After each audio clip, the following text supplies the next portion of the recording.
ફક્ત ભરૂચમાં ઉજવાતો 250 વર્ષ જૂનો મેઘરાજા મહોત્સવનું સમાપન। છડીનો ઉત્સવમાં 60 ફૂટ ઊંચી છડી સાથે હજારો ભક્તોનો મેળાવડો।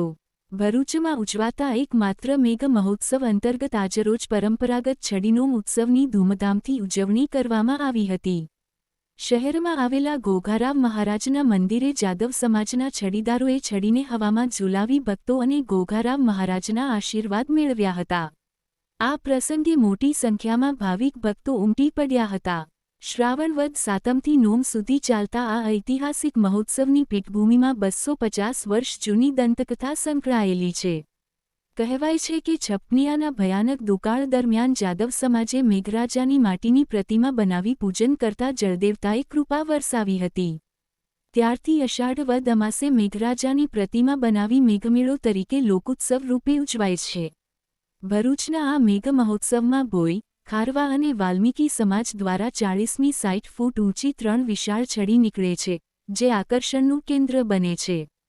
શ્રાવણ વદ નોમના દિવસે જાદવ સમાજના છડીદારો ભોયવાડાથી છડીને પરંપરાગત રીતસર ઝુલાવતા ધોળીકુઈ ખાતે પહોંચે છે, જ્યાં રાત્રિવાસ બાદ બીજા દિવસે પરત ભોયવાડમાં બીજી જાદવ સમાજની છડીનું મિલન થાય છે। આ પ્રસંગે મેઘરાજાની શાહી સવારી હજારો ભક્તોની હાજરીમાં નીકળે છે અને અંતે મેઘરાજાનું નર્મદા નદીમાં વિસર્જન થતાં આ મેળાની પૂર્ણાહુતિ થાય છે। ભરૂચના આ અનોખા અને પ્રાચીન મહોત્સવને જોવા માટે માત્ર સ્થાનિકો જ નહીં પરંતુ બહારગામથી પણ ભાવિકો મોટી સંખ્યામાં ઉપસ્થિત રહે છે।